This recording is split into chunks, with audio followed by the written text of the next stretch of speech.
Hello everybody and a very, very warm welcome to the legendary Monza circuit, which this weekend plays host to the 7th round of the 2013 International GT Open. This afternoon we've got the 13th race of the season to look forward to. 70 minutes of action around the spiritual home of motorsport in Italy and one of the world's legendary circuits. It's the penultimate of 8 stops on the 2013 calendar. From Monza, we've just got the trip to Barcelona to come.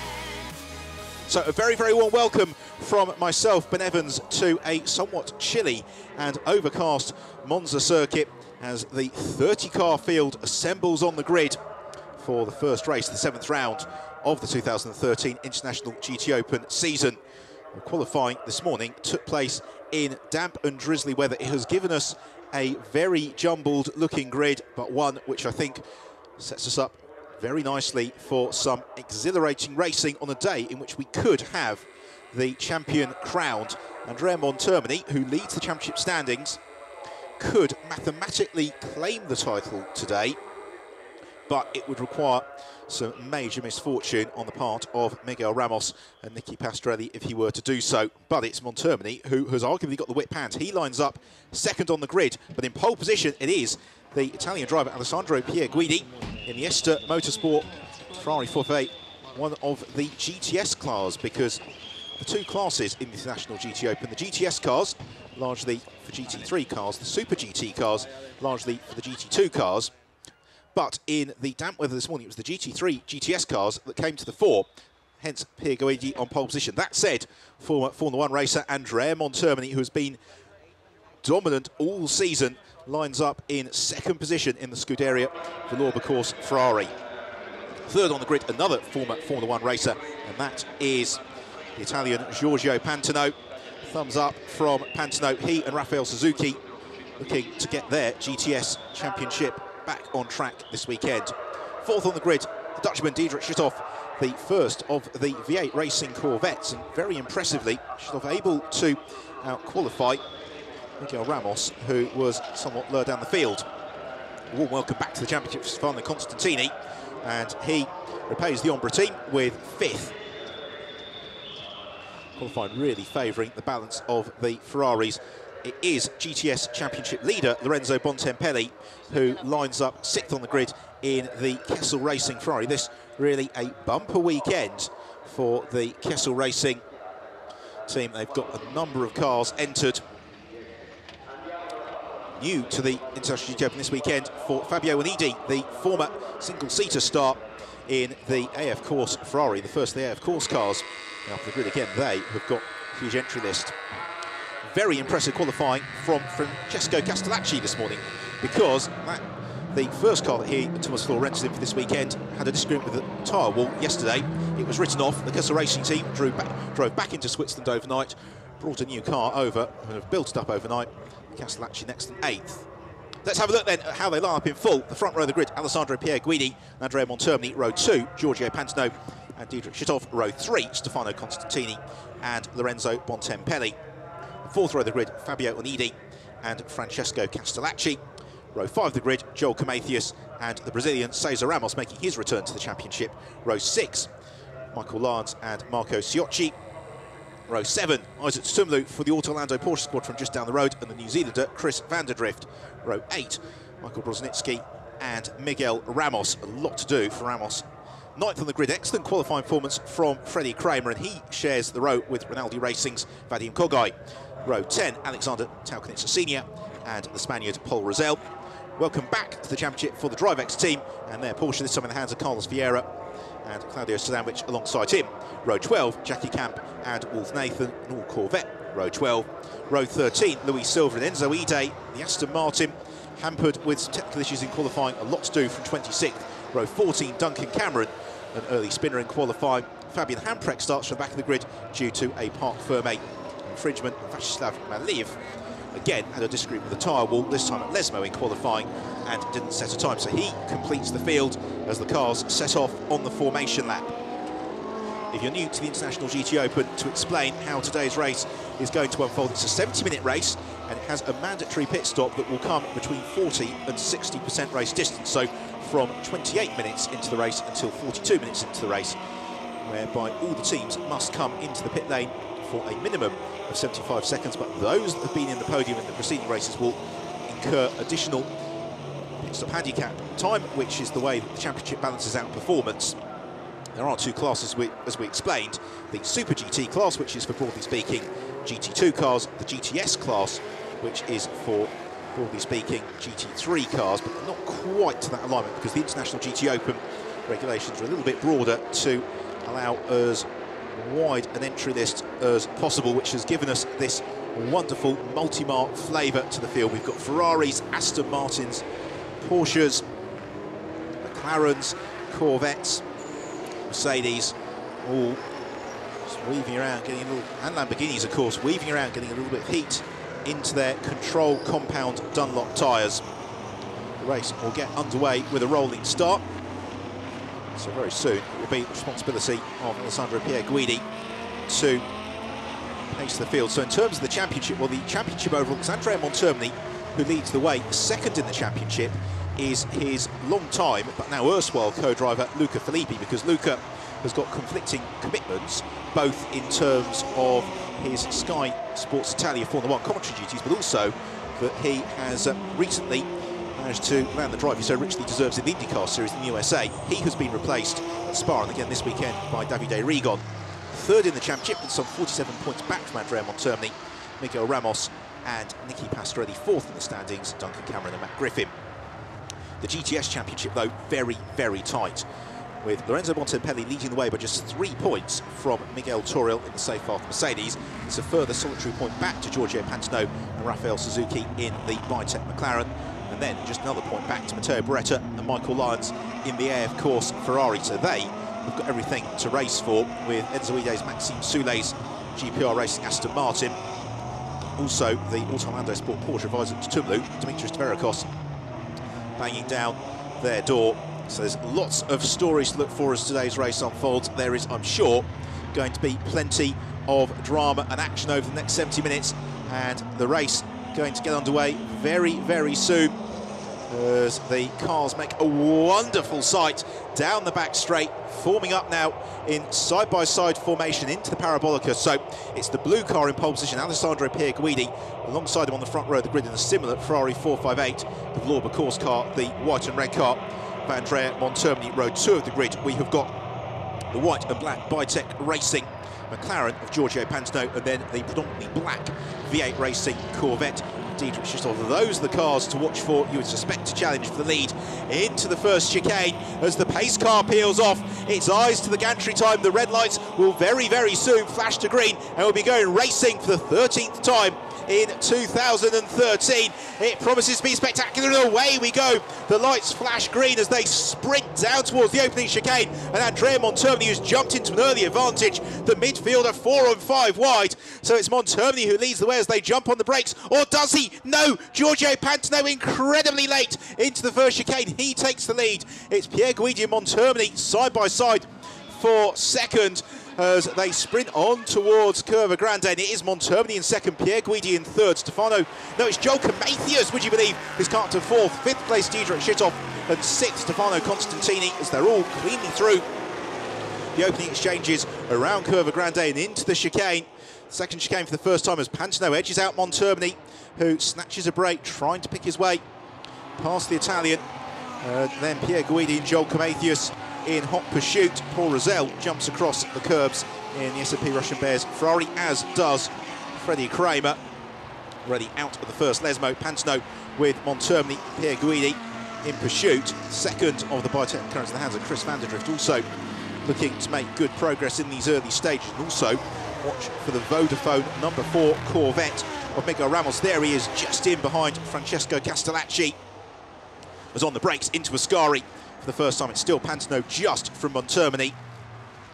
Andrea Montermini, he won't want to get too embroiled in the battle here with Giorgio Pantano. At the same time, he wants to take the lead of the race as early as he possibly can and try and pull clear as they sprint towards the Parabolica for the first time, one of the iconic shots of global motorsport. And are we going to see a challenge for the lead from Andrea Montermini? He looks to the inside of Giorgio Pantano.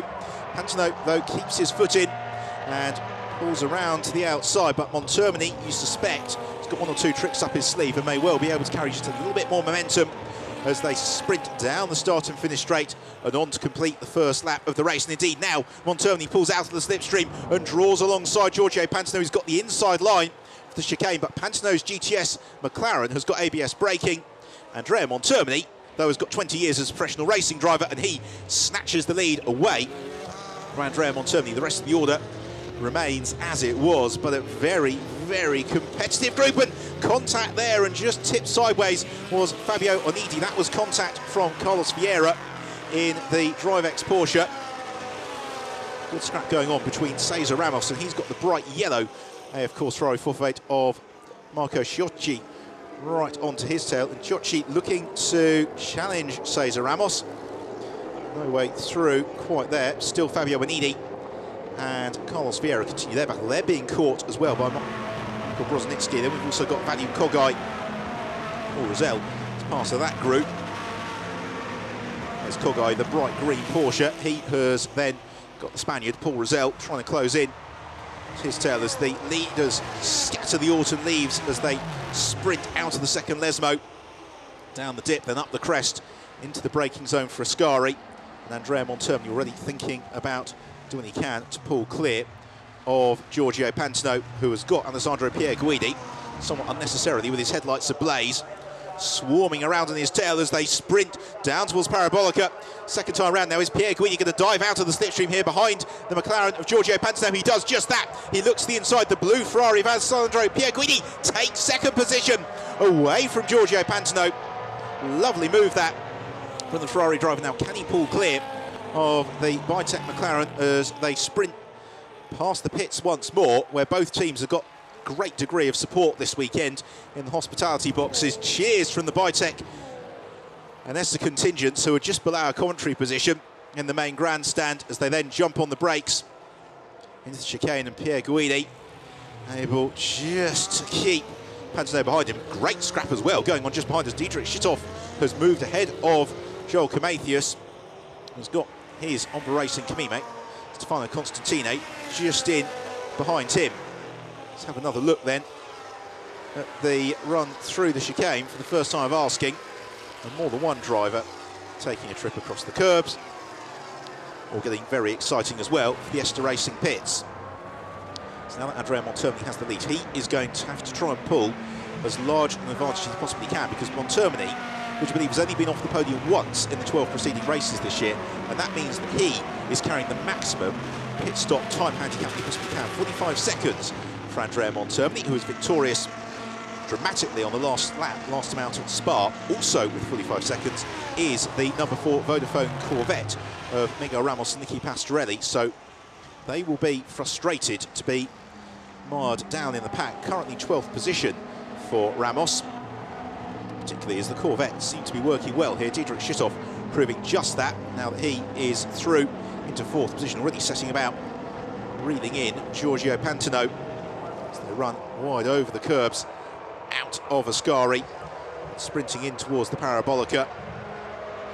Good battle brewing up now between the Ombre Racing Ferraris, being chased down by Lorenzo Montepelli and the Kessler Ferrari, as we see Miguel Ramos being passed by Michael Lyons. So down to 13th, Miguel Ramos, and you just have to wonder whether all is as it should be with that Corvette, because normally in a straight line you'd expect the Super GT Corvette to be able to fairly easily dispense with GTS Ferraris. It gets very, very close between the Ombre teammates. It's the blue and yellow car of Comathius to the inside, and it is the former champ car racer Joel Comathius who just edges out teammate Stefano Constantini.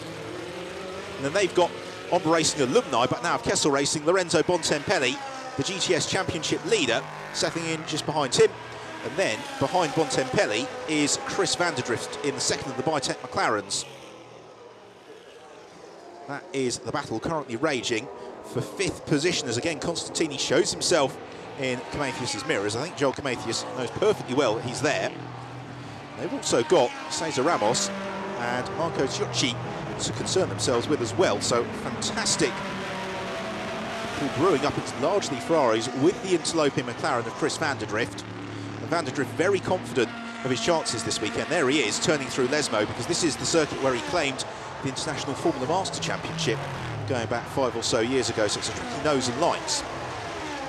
The New Zealander, Meanwhile, ahead of the field, the Valour course Ferrari.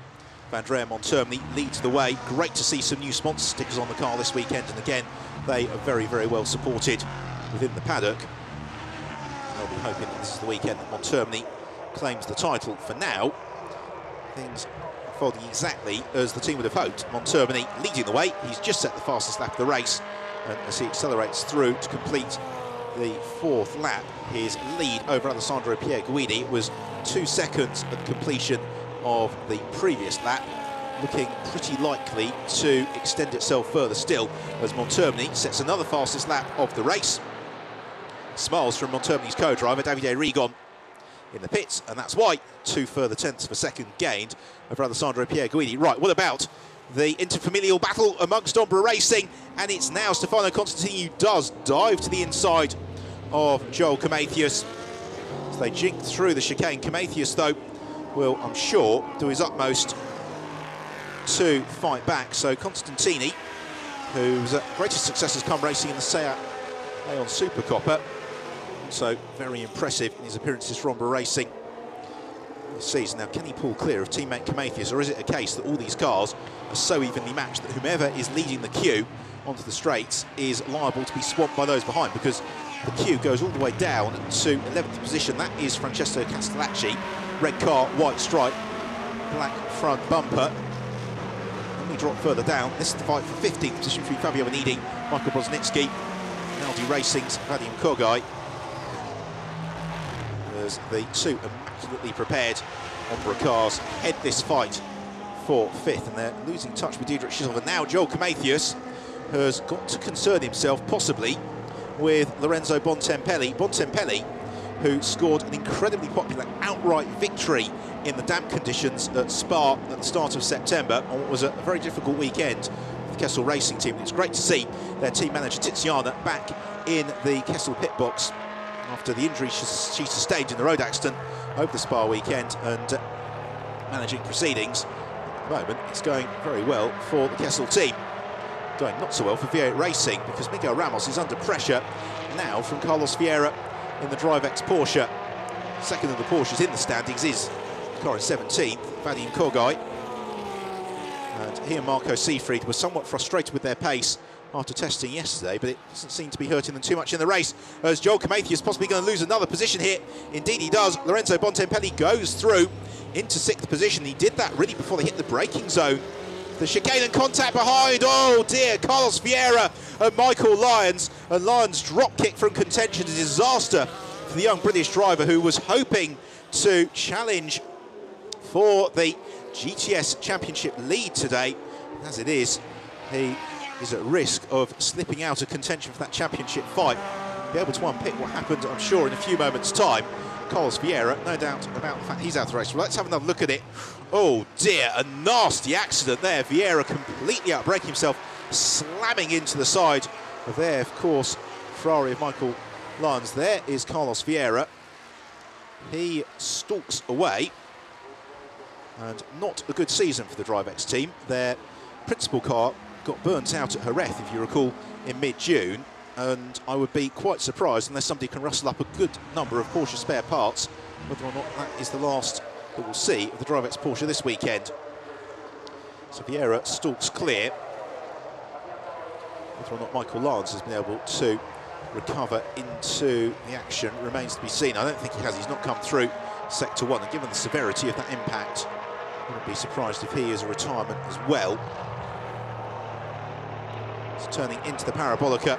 The fight for 5th continues. Meanwhile, the race leader, Andrea Montermini, completing the 6th lap of the race. We are just over 10 minutes into proceedings, and it is Montermini who leads the way. Second place, Alessandro Pierguidi. It's Giorgio Pantano who currently completes the podium. Where are the movements coming from this occasion? And it's a pass for Marco Ciucci, who moves clear of Cesar Ramos as they now hit the braking zone for the first chicane. Waved yellow flags all over the place, and that's because of the recovery required for the DriveX Porsche of Carlos Vieira.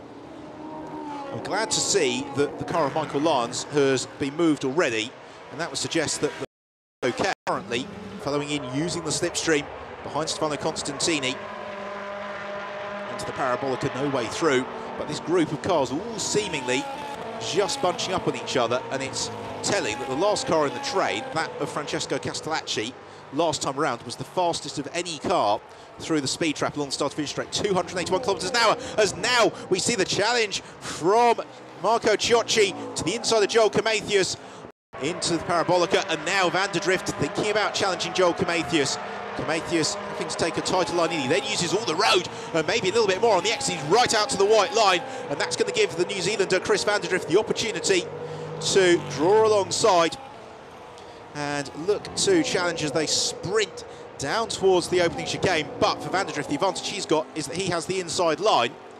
Joel Camathius, though, may argue he's got the racing line. It's going to be very, very tight. Camathius gets elbowed out wide and into the clutches as well of Cesar Ramos. They all just about jink through and then sprint on towards the Curva Grande. It's Ramos in the white, black and red Ferrari, third in that train, who replaces Jan Magnussen this weekend. Magnussen, otherwise indisposed, racing in the American Le Mans series. And now it's Ramos who looks to the inside of Joel Camathius as they jump on the brakes, file through the chicane, riding the curb, Cesar Ramos.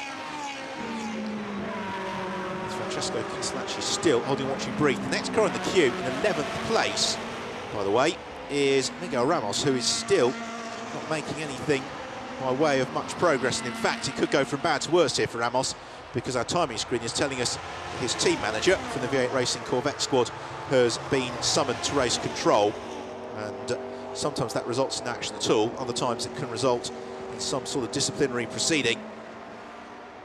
So through Ascari and powering on towards the Parabolica. Are we going to see any change in this fight for fourth this time around? Stefano Constantini punches the hole in the air. Lorenzo Bontempelli follows in his wheel tracks and then just hidden in behind, looking to pounce. Headlights ablaze. Marco Ciocci trying to gain the place in the air, of course. Ferrari, likewise Joel Camathius again, forcing to take a defensive stance into the Parabolica. As Ciocci looks to get the run on Bontempelli, as ducking into the pit lane is Stefano Constantini, but if that is for the planned pit stop, he's gone in too early. He's gone in 10 seconds too early, if that's a planned pit stop. So problems from Racing and Stefano Constantini. Delight, though, Frey, of course, and Marco Ciocci as into fourth position. Goes the Italian driver past Lorenzo Bontempelli as Cesar Ramos and Francesco Castellacci continue their intimate squabble. Means Camathius gets momentary respite, as now, with 42 minutes remaining, we're 40% of the way into the race. The driver change is on, and of course everybody must come into the pits and make their driver change. There is one exception to that, which is Michael Broznicki in the number 11 AF Kessel Racing Ferrari, rather. There he is, turning through the chicane. He is doing the full 70 minutes single-handedly this weekend on his seasonal debut in the International GT Open, although a race winner last year, Broznicki, the Polish driver, shouldn't necessarily be discounted. So now that Ciocci is through into fourth, just how quickly can he pull away from Lorenzo Bontempelli? In terms of the overall order, it is still Andrea Montermini who leads the way by now 3.9 seconds from Alessandro Pierguidi. Third place is Giorgio Pantano in the Bitech McLaren, the sister car to the one we're currently watching. In fourth place we have got Marco Ciocci, fifth place Lorenzo Bontempelli, and then sixth place is Chris Van der Drift in the second of the Bitech McLaren. So it's the fight for fourth, which we continue to follow us into the pit lane.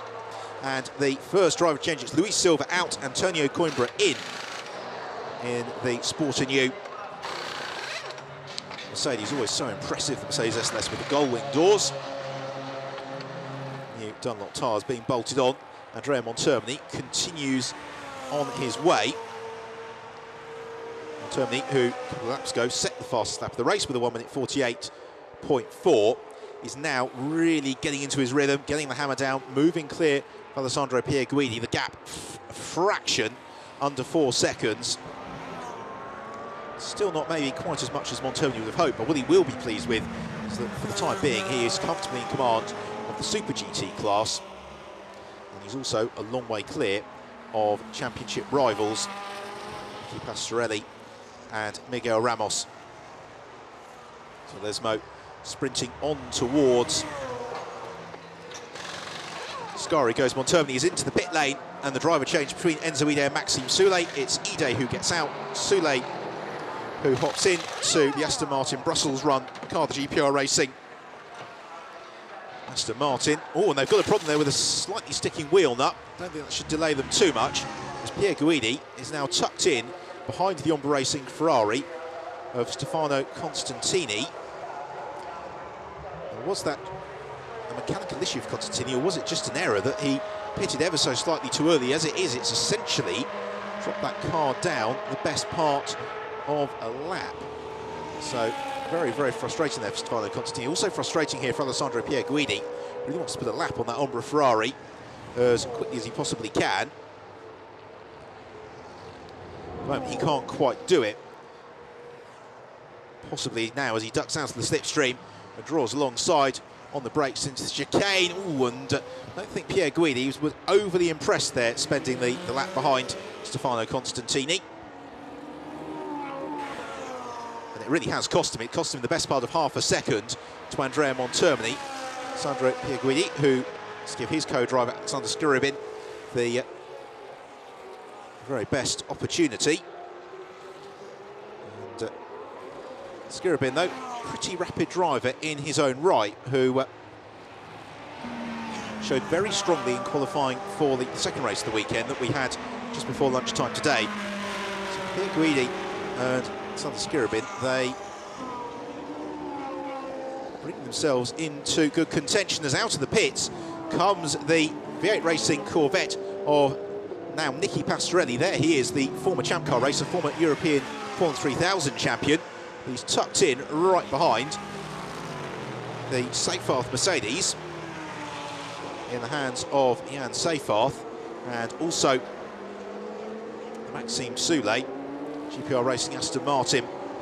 So the race a little bit in flux, and what is making this particularly difficult is that essentially a pit stop time is equating to almost exactly a lap. So cars are stumbling across, cars continuing their way, coming across cars that they were previously dicing with, emerging from the pits after their mandatory pit stop. And that's going to make things very, very congested for out laps and in laps. No concern, though, at all for Andrea Montermini as he reels off the 18th lap of the race. It's not quite a fastest lap of the race, but he's only a tenth of a second away from it as he builds out his advantage over Alessandro Pierre Guidi further still to now 5 seconds for Andrea Montermini. Of the cars that has made its mandatory pit stop, it is Marco Frezza who would appear to have emerged to the foremost of the queue, having taken over from Lorenzo Bontempelli in the Kessel Racing Ferrari. But that we will see unravel itself as we move into the second half of the race. For the time being, Montermini just needs to keep his head down and charge. And part of that is that he's essentially racing a car he can't see, which is probably the AF Course Ferrari of Matt Griffin, which is having to pit stop very early. And to the pits now comes the Bitech McLaren, and that is Chris van der Drift out. Luis Razzia, the Brazilian driver, gets strapped in. Very, very quick pit stop for the Bitech team, because although they've all got to be in the pits for that mandatory time of 75 seconds, in reality, all the squads like to complete their pit stop as early as they possibly can, unless there be any problems with firing the cars up. Navigating the Ascari complex for the 19th time, Andrea Montermini, former F1 racer for the Simtech 40 and Pacific teams, leads the way from the blue Ester Racing Ferrari of Alessandro Pierre Guidi down the back straight in towards the Parabolica. In third position it remains the Bitech Racing Ferrari of Giorgio Pantano, and in fourth place it is the AF Course Ferrari of Marco Siocci. Now up into fifth is the Kessel Racing Ferrari of Cesar Ramos, as we hit pretty much exactly half race distance as 19 laps are reeled off. For Alessandro Pierre Guidi, he leads the GTS class and is going to give the Ester Ferrari team a very, very good opportunity, possibly, to score the overall victory for Pierre Guidi. Alexander Skirabin, the Russian driver, who has raced with considerable success in Russia, particularly in the Lada Graz Cup. Powering then through Curva Grande towards the second of the chicanes, Pierre Guidi, but he is arguably the more professional the drivers within the team, and therefore I suspect, given the opportunity here that Esther Racing have got to potentially snatch the victory, they're going to leave him out as long as possible. I think the other thing they're going to be mindful of here is that the third place car, Giorgio Pantano and Raphael Suzuki, the Biotech McLaren, they, like this Esther Ferrari, don't have any additional pit stop handicap time, so they can get their pit stop done and dusted within that 75 seconds. And then we could be in for an absolutely thrilling race between Raphael Suzuki and Pierre Guidi. The mystery, I'm sure, of the Ombre Racing Ferrari will unravel itself. For now, we are being told that it is Stefano Constantini who remains in the car. It's Luis Razzia, headlights ablaze, and the Biotech McLaren powering down the back straight towards the Parabolica ahead of the race leader, the championship leader, and the Valour Course Ferrari, Andrea Montermini, who negotiates the Parabolica for the 20th time of asking. The pit window is still open for another 5 minutes, but Montermini comes in now. The Valour Course team and Davide Rigon will be at the ready as Montermini gets the car down to the pit lane speed limit of 60 kilometres an hour. It's an agonisingly slow run down the pit lane. It's then an agonising wait with the pit stop handicap. Also coming in is the Biotech McLaren. That is Giorgio Pantano to hand over to Raphael Suzuki as well. So this moment where we have got some key pit stops for the overall outcome of the race. So out of the car, hops Montermini, in goes Davide Rigon. And like Luca Filippi for him, Davide Rigon, very, very rapid driver. Giorgio Pantano sprints clear of the Biotech McLaren's Raphael Suzuki. Hops in. The British-Italian squad set to work strapping Suzuki into the car. And with an eye towards the GTS Championship, just to bring you up to date with that, Raphael Suzuki is just 4 points back. Lorenzo Montebellia's problems for Kirill Ladygin in the SMP Russian Bears Ferrari, the former World Touring Car Championship racer, suffering a puncture. And I just wonder whether or not that is a legacy of his co-driver Vladislav Milev's trip through the gravel earlier on. Certainly the Ferrari 458 very much in the war, so that then promotes into the lead of the race. Now, Alessandro Pierre Guidi, who is going to look to go as deep into this stint as he possibly can. This has been a very, very impressive drive from the Italian. Super smooth in his Ferrari 458 as he powers past the limping Ladygin. Fortunately, the Russian doesn't have too far now to go before he can get back to the pits. And the team can get to work around the Parabolica for the 21st time. Pierre Guidi, in the way that that car sprints out, he is not heading towards the pit lane on this occasion, so he sprints on his way. It will promote at the end of this lap into second place. Now Marco Ciocci in the AF Course Ferrari as emerging from the pits. We've got Johnny Larson in the Kessel Ferrari, so it is almost really exactly a lap time that these cars are spending in the pits. And what it means is that for the drivers at the head of the field, there's absolutely no respite from the traffic whatsoever. In terms of lap times, Pierre Guidi last time through did a 1 minute 49.3, so that was about 0.6 of a second back from his best of the race so far. The car that he's got to be aware of is Matt Griffin, possibly, who's up to 16th place now as Davide Rigon heads out of the pits and is passed by Matt Griffin. So this is going to be battle royal here, because Griffin is already a multiple race winner in the 2013 season. He and Duncan Cameron have scored 3 victories to date this season. They currently lie 4th in the championship standings. Davide Rigon, Griffin is going to be a hard man to overhaul. Pit stops underway on the racing. Mario Cordoni taking over from Joel Camathius. So he gets strapped into the car. We have got just half an hour remaining here in the 13th race of the 2013 International GT Open at Monza. The pit stop's well underway, and it's Alessandro Pierre Guidi who is leading, and he is now the solitary driver in the race who has not made his pit stop, but he'll have to do so at the end of this lap because there is less than a lap remaining within the pit window. So through the Parabolica, Pierre Guidi is about to dart to the right-hand side of your screen as he comes out of the turn, and Alexander Scarabin will be waiting for him in the Esther Racing pit on the brakes and then crawling down the pit lane. The big question is going to be where Pierre Guidi emerges in relation to the overall race order. Of those that have already had their pit stops, the driver who is to the fore of the queue is Raphael Suzuki in the Bitec McLaren, and he's just ahead of his teammate Luis Razia. And then we have got Johnny Larson in the Kessel Ferrari. So Skirabin gets strapped in.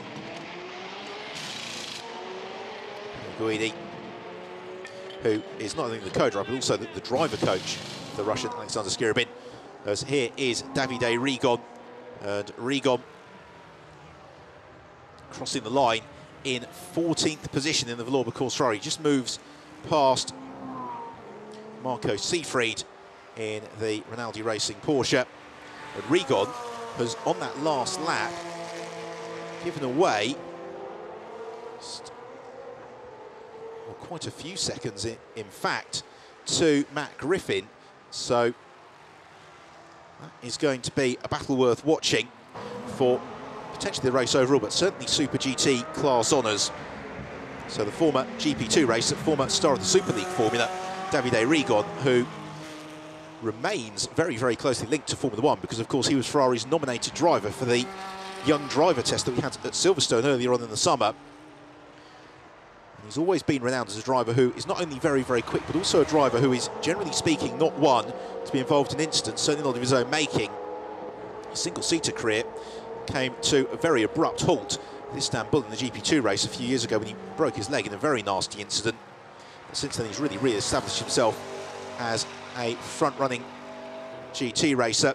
So here is Raphael Suzuki in the Bitec McLaren, who, depending on where Alexander Skirabin has emerged onto the track, is either the race leader or currently second in the race. Either way, not only is he leading the race, but also this puts him in a very, very good position in relation to the GTS class championship battle, because he came into the race 4 points back from Lorenzo Bontempelli.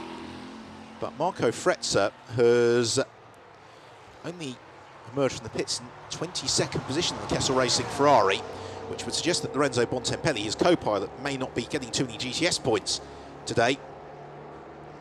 And nor is it looking likely for Miguel Toril in the Seyfarth Mercedes, because Jan Seyfarth, his co-driver, is currently towards the bottom reaches of the top 20 as well. So this is a golden opportunity for Raphael Suzuki and Giorgio Pantano to move towards the top of the GTS class, as Brazilian Suzuki, although he has done most of his racing over in Japan, particularly in the Japanese Formula 3 Championship, before making the switch to GT racing. There is Giorgio Pantano. You can see that was clearly hard work for Pantano as Suzuki sprints across the line now, and he is the leader of the race as we complete 23 laps. We have got just over 26 minutes remaining, and it is Raphael Suzuki, this man in the Bitec Racing McLaren, who leads the way. And you've got to start asking the question, even though there's still a lot of time on the clock, is this going to be enough of an advantage for Suzuki possibly to score the Bitec team's maiden outright race victory? Because his lead is now 13.3 seconds over teammate Luis Razia in the second of the Bitec McLarens. Then in third place is Esther Racing's Alexander Skirabin. He's 15 seconds back. Then we've got Stefano Constantini in the Ombra Ferrari. In fifth place, Roman Mavlanov is in the Russian Bears Ferrari. Sixth place is Mario Cordoni. The first of the Super GT cars is in eighth. That is Vimal Mehta, who's taken over from Marco Ciocci in the AF Course Ferrari. And then Matt Griffin, who is probably the first of the real front-running Super GT cars. He's 43 seconds back in 12th position. And already Griffin has pulled out 12 seconds over Davide Rigon. So frustration here for the Valour Course Ferrari squad. Andrea Montomi and Davide Rigon, because that would suggest they're not going to be claiming the title today, although the good news for them is that Nicky Pastorelli, really their principal championship challenger, is currently down in 17th. Flashing his headlights, looking to side through the field then is Luis Razia as he tries to break clear of Alexander Skirabin. Skirabin negotiating scarring. We're really going to get a sense at the end of this lap, which is most of these drivers' first true flying lap, as to whom has got the outright pace here. The quickest car in the race is Matt Griffin in the AF Course Ferrari, but he's down in 12th position, and crucially he's only about a second lap quicker than the race leader Raphael Suzuki, and therefore with 24 minutes to go and 44 seconds to make up, that is potentially a little bit too much to ask even for a driver of Griffin's talents. Across the line, Luis Razia dropping back from Raphael Suzuki. He was a second slower than Suzuki. Actually, more concerningly for Razia, he also gave away 0.3 seconds to Alexander Scarabin. And then we've got Stefano Constantini, although I've got a suspicion that's probably now Stefano Gattuso at the wheel of the number 60 Ombra Racing Ferrari. Whether or not that car gets penalised for an early pit stop, we'll see. It's currently, anyway, showing up as being fourth, and that is the fastest of the GTS cars. In fifth place, we've got a charging Roman Mavlanov as well. So the blue and red Ferrari, Stefano Constantini, you can see at the very back of your shot, or rather Stefano Gattuso, he's closing in on Luis Razia and Alexander Scarabin, as is the SMP Russian Bears Ferrari just behind him. Well, this is a moment that the Bitec McLaren squad will have been looking forward to all season, but also dreading. Their cars are in first and second position, and this is when you start not wanting to tell the drivers on the radio just to back off and hold position, but you certainly start concerning yourselves with, well, did that gear change sound exactly as it should have done? Is that engine sounding as sweet as it could do? Meanwhile, Scarabin is being caught here by Stefano Gattuso. Gattuso has got a shift on there, looking to put the lap on Luis Silva in the Mercedes, which Scarabin should do into the Parabolica. Silva, though, doing exactly what he's told to do in the driver's briefing, which is stay to his racing line as Peter Cox dives past Marco Seefried in the Team Rhino. Put Rhino's Lamborghini up into 15th position then for Peter Cox. Raphael Suzuki exits the first chicane. He's on his 26th tour of the circuit. His lead over Luis Razia is 14 seconds. Razia is now 3.5 seconds clear of Alexander Scarabin, who has got Stefano Gattuso breathing down his neck, with Roman Mavlanov trying to close in as well. In 5th position. In 6th place, we've got Johnny Larson. 7th place is Mario Cordoni. There is Roman Mavlanov. Or is that possibly, actually, Kirill Ladigan will be able to get a slightly better view of the, certainly one of the SMP Russian Bears Ferraris. It's a case of which one is it, because Ladigan, of course, is well out of sequence. In the meantime, though, the battle for 3rd position between the two Ferraris, the Ester Ferrari and the Ombra Ferrari, heads out of the Lesmo. One into the second of the Lesmos before they sprint on towards the Ascari, and lights ablaze Stefano Gattuso, former GTS champion, of course, in the International GT Open, going back to the 2011 season. Since then, he's been somewhat unlucky not to have a regular week-in, week-out drive. But whenever a slot becomes available and you need a quick Ferrari peddler, then Gattuso is the man that you turn to, and you suspect that Ombra Racing's faith is being well and truly justified here. Opportunity just to enjoy Luis Razia, super slow motion on the limit in the Bitec, or rather Raphael Suzuki in the Bitec McLaren. No change though in the fight for 3rd. Now, when is Gattuso going to make his move? They've still got 20 minutes remaining, so they've got more than ample opportunity here with which to sort themselves out. The frustration here for Stefano Gattuso is that he's sufficiently quicker than Alexander Scarabin and Luis Razia that it's not beyond the realms of possibility if he can clear Scarabin fairly quickly, that he could get himself onto terms with the Bitec McLaren, Luis Razia, fairly rapidly.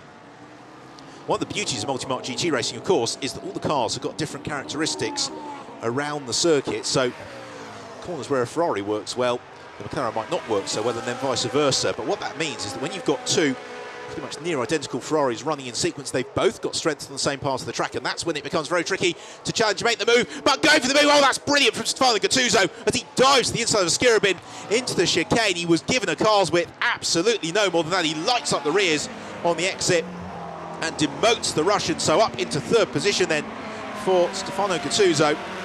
Into 4th place we have got Alexander Skirabin, and then in fifth, Roman Mavlanov. But I don't think that's Mavlanov who is there in the queue, because according to the time screen, that would suggest that it is the recovering Kirill Ladygin. So still a little bit of mystery as to whom is at the wheel of the Ombre Racing Ferrari. The way it's being flung around, though, would suggest more the body language of Stefano Gattuso rather than Stefano Constantini. Question mark, though, is still, because that car went into the pits, or appeared to go into the pits a little bit earlier than it should have done, whether or not further investigation will be required. Now, what that means is for Luis Razia, currently in second position, his advantage at the start of the lap was 3.2 seconds over the fight for third place. All the while, this is no concern for Rafael Suzuki. He leads the way by just over 13 seconds from Luis Razia. Razia's advantage then over the Ombre Ferrari is 3.7 seconds. Have another look at the move. Very, very aggressive, assertive stuff, diving to the inside and forcing Skirabin to take a trip over the escape road. So that replay does tell us that he is the now much lapped Kirill Ladygin, who was the next car in that train. Phil Suzuki working through the Lesmos.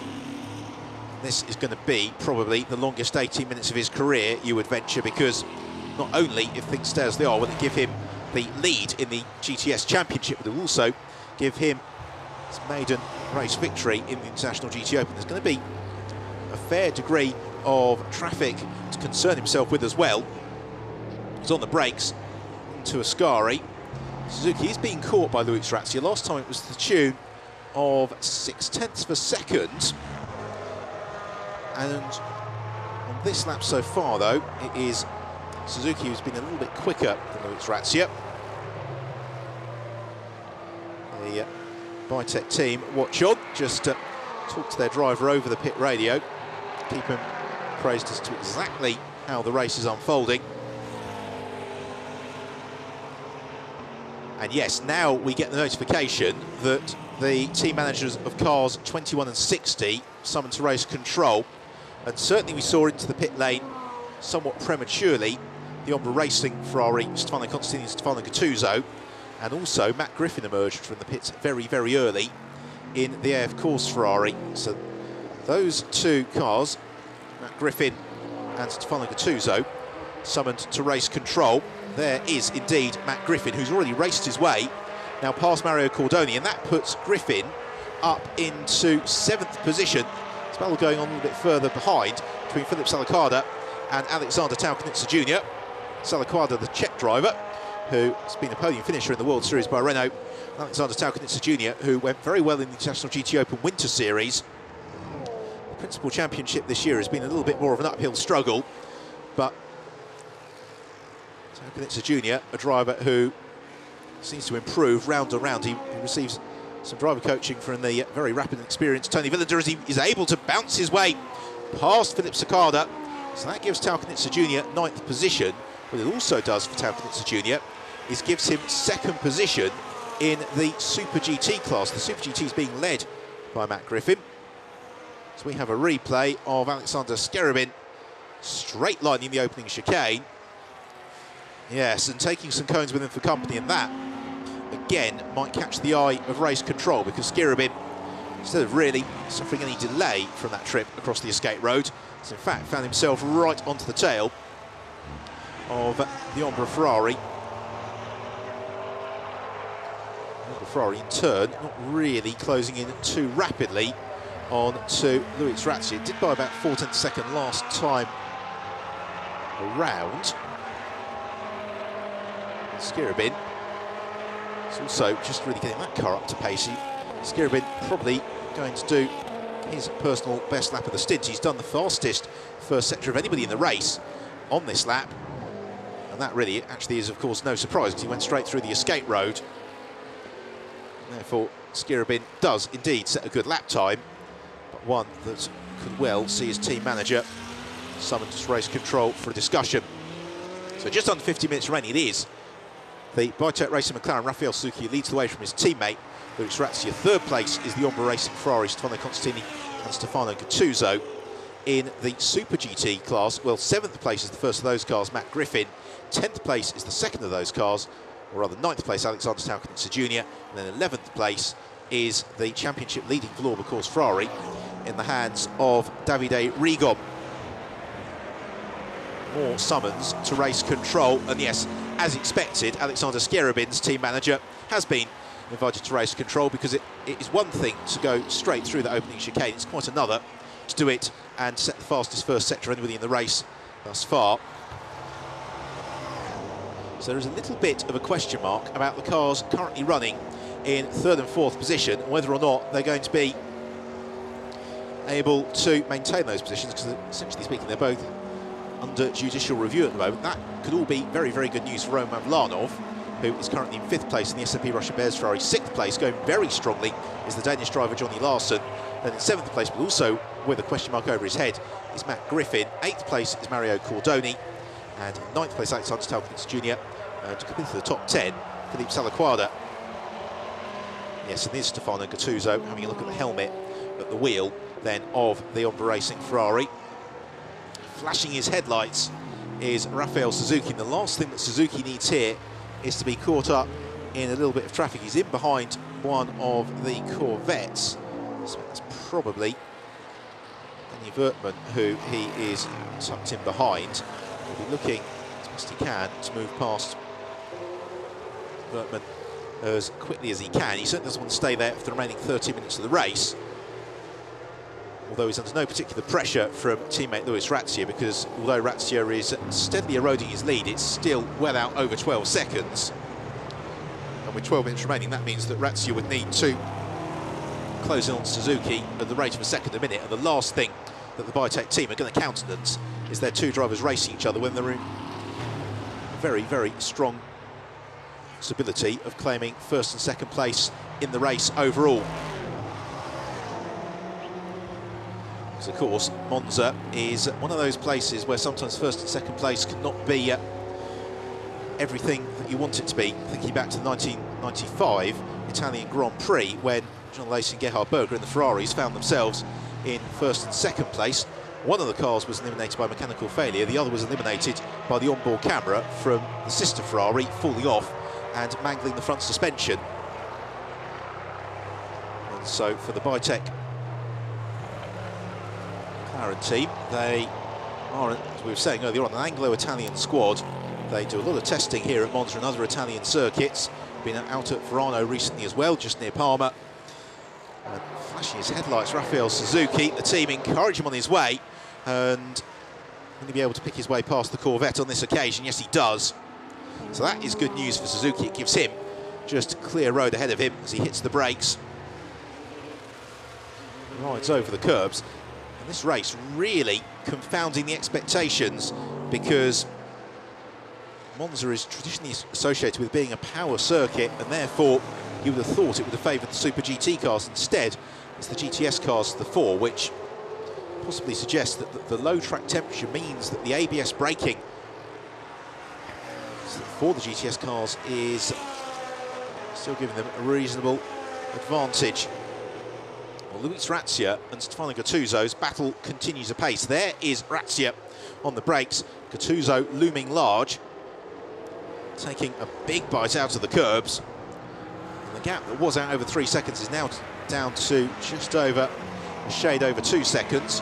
Gattuso was 4/10 second faster last time around, but it's all academic because he has just been awarded, according to our time screen, a 1-lap penalty. Car number 60, Stefano Gattuso, for that early pit stop that we saw, and he's going to remove him fully from contention as Philippe Salaquada would see a replay of a move on Mario Cordoni, and that is promoting Salaquada to 9th position. Well, the Ombre team can express their frustration, but it was pretty clear from the TV pictures that Stefano Constantini dived in just a little bit too early.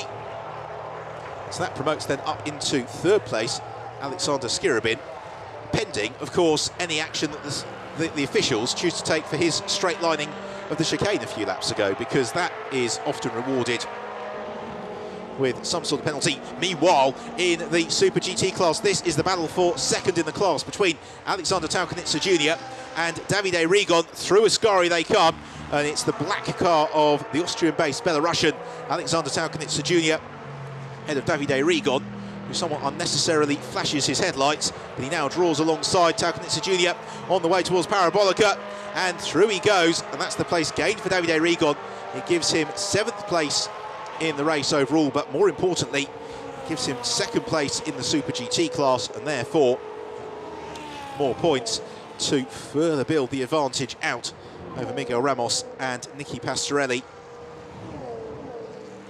And Davide Rigon, as a result of moving clear, has again posted a very impressive lap time. So now that he's passed Taukanitsa Jr., what is his deficit to Matt Griffin? Well, it's 14 seconds, and Griffin continues to absolutely fly. The fastest lap of the race, though, has been set by Davide Rigon. He set that a couple of laps ago, so he's got the pace in the car. He just needs to deliver that consistently. Kirill Ladogin still running in Alexander Skirabin's wheel tracks, but of course he is a lap down, as is Stefano Gattuso, who is nonetheless, despite that 1-lap penalty, deciding that he's going to do a little bit of bullying of Luis Razzia. And this is when you would imagine in the pit lane an emissary from the Bytech McLaren squad heading down to the Ombre Racing pit wall saying, either call your man off or we'll make sure that Luis gets well out of the way, because the last thing that you want to do is have your car running in 2nd place taken out by a car that's a lap down, driving with the red mist well and truly fixed. So for the time being, it is Alexander Skirabin in the Ester Racing Ferrari who holds 3rd position. His advantage over Roman Mavlanov has stabilised somewhat. Mavlanov continues to just chip downwards Skirabin, but not anything particularly substantial. It was another 7/10 second last time around, so Mavlanov is now 10 seconds back. That's under Skirabin, but that's not really going to be enough to concern him. As Luis Razzia going to move aside here and allow Stefano Gattuso through. Gattuso, headlights ablaze, certainly showing himself in Luis Razzia's mirrors as they head on towards Mesmo, and imagine that the Bytech team might well get on the radio to Razzia, just advising him to move aside, allow the Ombre Racing Ferrari through, rather than getting embroiled in a battle that could potentially jeopardise the teams 1-2, particularly as we're moving towards now the latter stages of this race. We've got just under 7 minutes remaining. Still, Rafael Suzuki leads. He is continuing to be caught by Luis Razzia.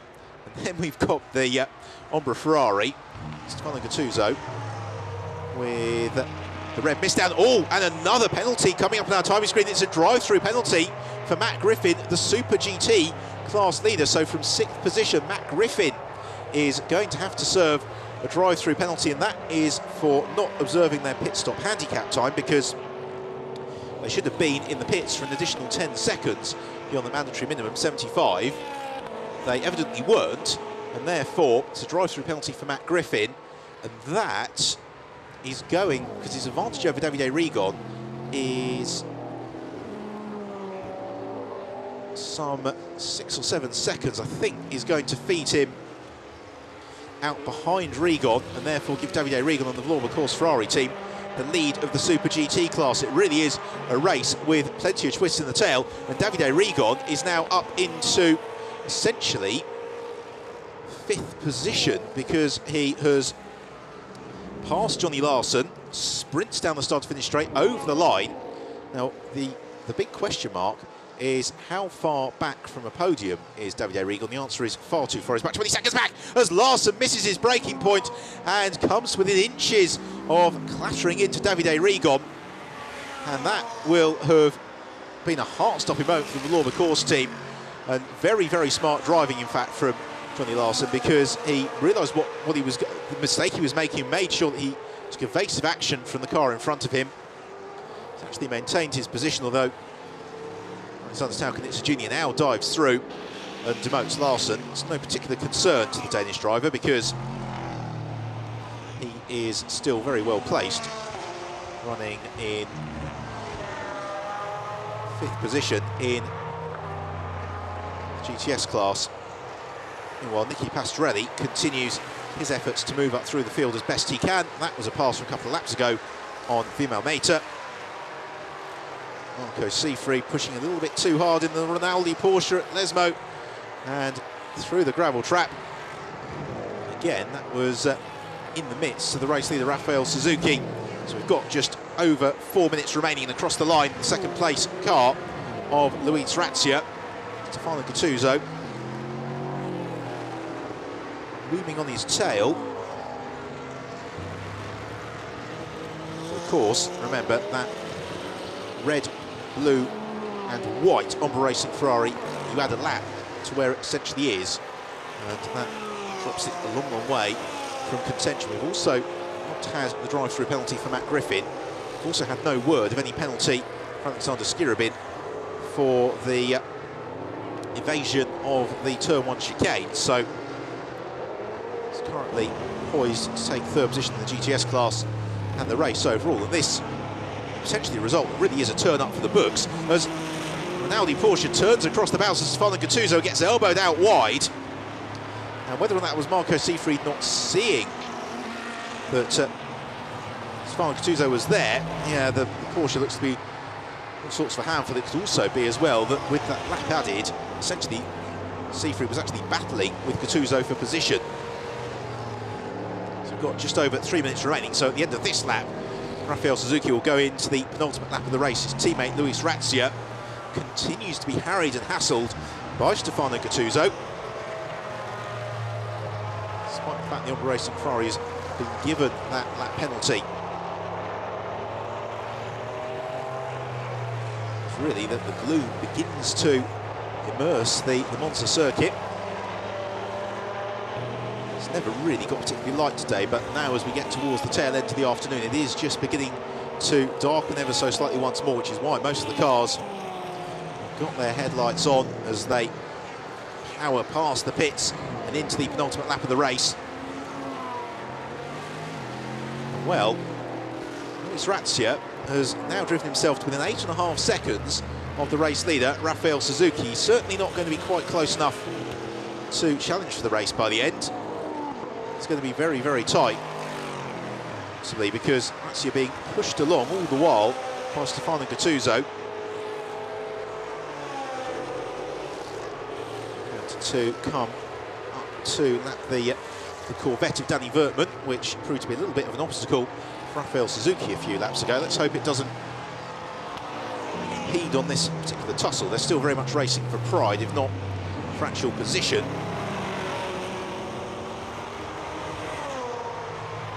Rafael Suzuki has got now Rick Abresh, his Corvette, up ahead of him, and then Michael Brosnitsky. So potentially a little bit of traffic for Rafael Suzuki to deal with heading into the final lap of the race. He's just 1.5 laps away from his maiden victory in the International GT Open and 1.5 laps away from taking the lead of the GTS class as we go towards the final 3 races of the season, as along the back straight on towards the Parabolica for the penultimate time.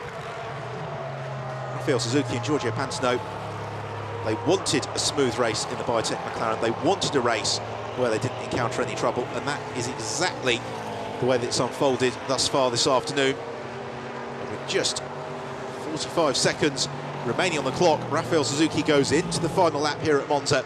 It's going to be a 37-lapper over the 70 minutes. It's the McLaren MP4 hits the brakes, navigates the chicane.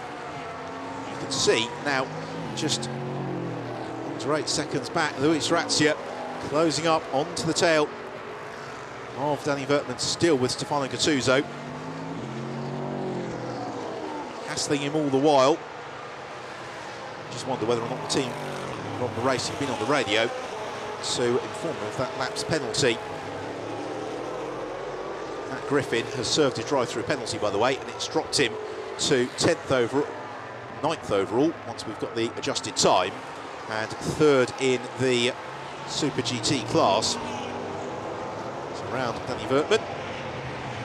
Heads the second place car of Luis Razia, with still chasing him all the while Stefano Gattuso. The clock has now ticked to 0. And Rafael Suzuki is just a couple of corners from home, as is the sister car.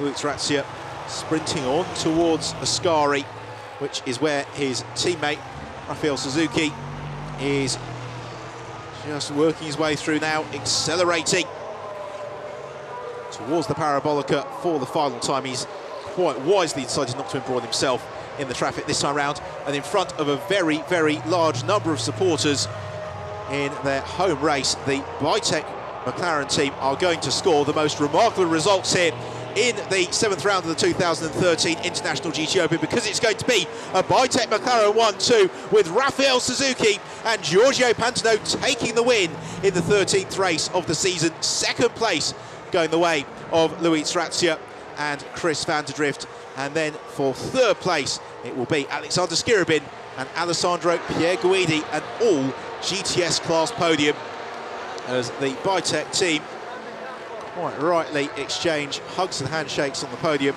Ombra Racing, handshakes all round.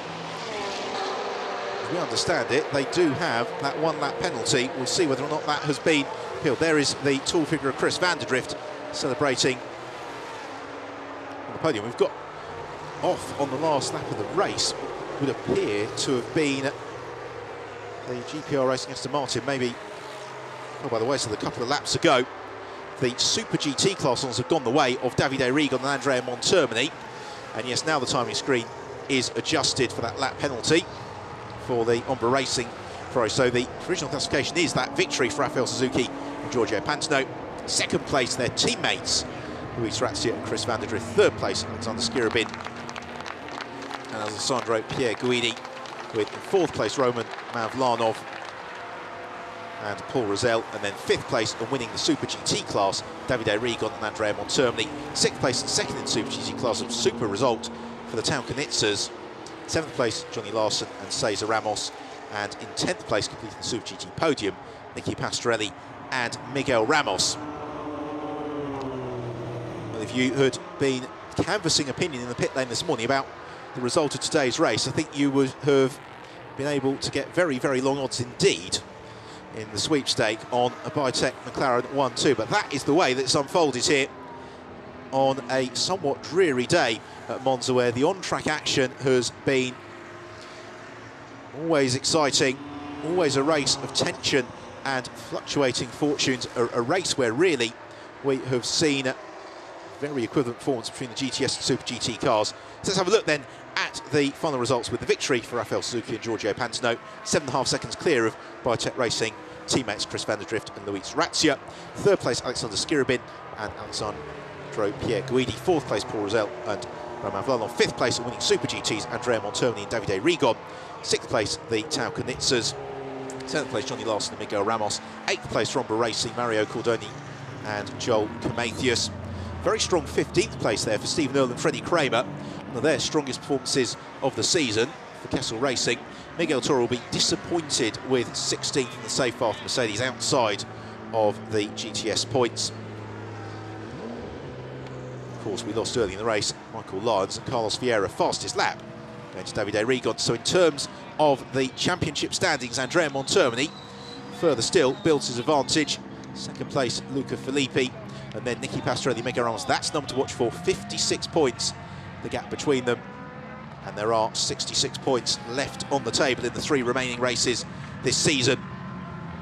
In the GTS Championship, the 10 points for Giorgio Pantano, Rafael Suzuki will elevate them to 48 points in the standings, and all of their other championship rivals failing to get on the GTS score sheet even today, and so that is going to give them a 6-point lead in the GTS Championship with just 3 races to go. The next of those, of course, comes tomorrow here at Monza, and you will, as ever, be able to watch it live on the International GT Open website, www.gtopen.tv, and we will get underway at 5 minutes past 12 local time, so very much hope you'll be able to join us for the shorter of the races of the weekend, the 50-minute race, which I'm sure will be every bit as lively and exciting as the race that we've had here today. Alexander Skerabin, Alessandro Pierguidi, well, they claim pole position and were able to convert that to a very, very fine third. So as the drivers make their way over towards the rostrum, we will in a moment be able to have a look at some of the highlights of what was a lively and somewhat unlikely race with, well, we had a varied grid from the damp qualifying this morning, and it's continued on to a varied race result. So here we go from the start, and Andrea Montermini looked to jump into the early advantage, but Giorgio Pantano, you could tell, was in the mood. He snatched the lead into the opening chicane. Montermini did battle with Pierguidi and eventually moved up into second position as one or two of those further behind took a trip across the curbs. Carlos Vieira in the DriveX Porsche showed strongly in the early stages before it all ended in tears. Montermini rapidly moved into lead the race. Alessandro Pierguidi following his wheel tracks to take second, with Pantano in third. This was the moment where Carlos Vieira and Michael Lyons listed proceedings. We were treated to a wonderful battle for fourth position in the race. Overall, 8 cars in total were involved in it, with gaps ebbing and flowing throughout the course events. It's one of those races where wherever you look throughout the field, there was always battling to be found. That was Michael Brzezinski moving past Stefan Racina. Starting the early stages was Marco Ciocci, but when he handed over to Guillermo Almeida, gave some of the others the opportunity to shine. Peter Cox in the Rhino's Lamborghini can always rely on for a strong performance. Stefano Gattuso, likewise in the Ombra Ferrari, robust in that move on Alexander Skerabin to give him what he thought was third, but the number 60 car had made a pit stop a little bit too early and subsequently received a one-lap penalty. Nicky Pastorelli and Miguel Ramos muted in the Vodafone Corvette, actually only able to finish third in class 10th overall. But for Bitech Racing, it was a red-letter day, a victory for Rafael Suzuki and Giorgio Pantano, followed through by the sister car of Luis Razia and Chris van der Drift in the runner-up spot, with Alexander Skerabin and Alessandro Pierguidi completing the rostrum. The enthusiastic crowd here at Monza have been treated to a real late-season highlight.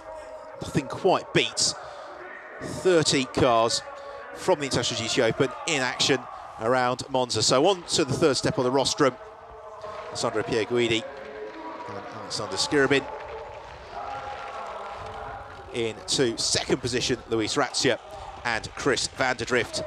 And then, I'm sure, delighted race winners, Giorgio Pantano and Rafael Suzuki, applauded onto the podium by their teammates, van der Drift and Razia.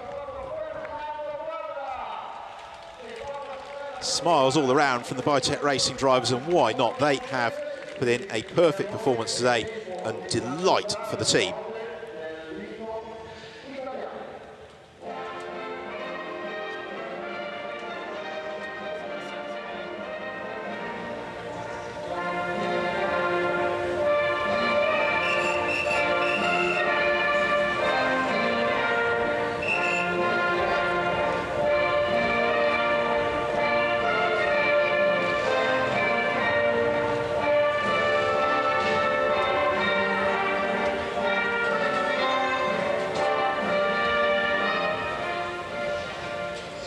The Italian national anthem in honour of the victorious team, Bitech Racing.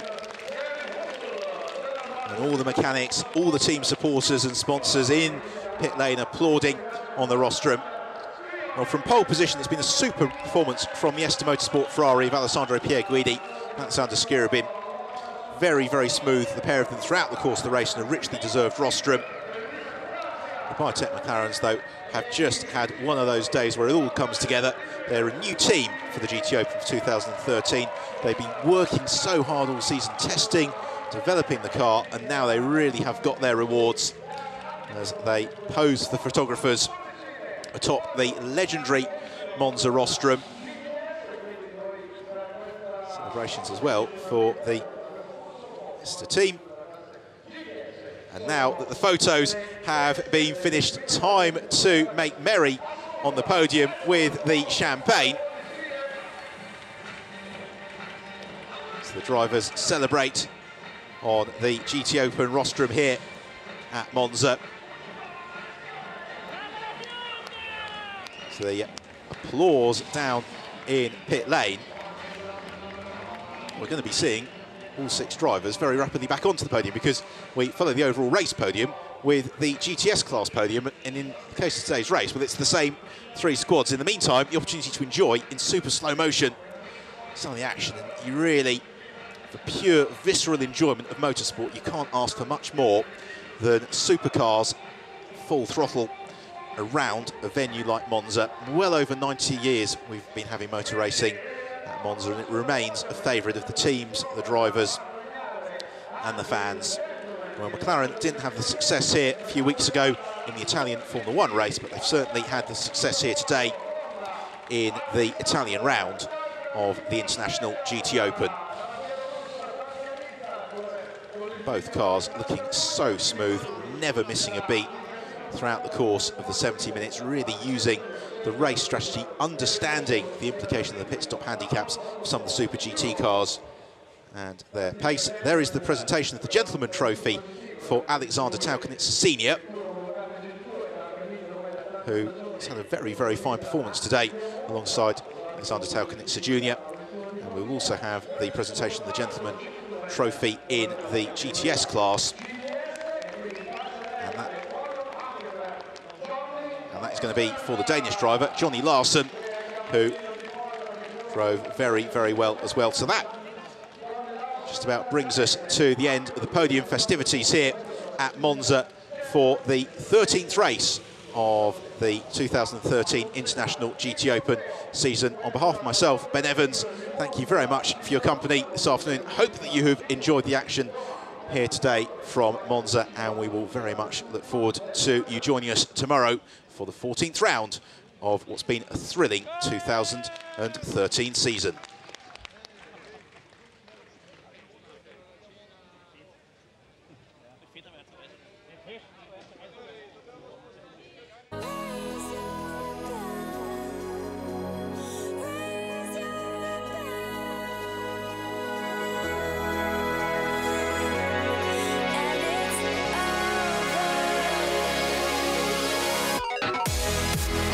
Yeah.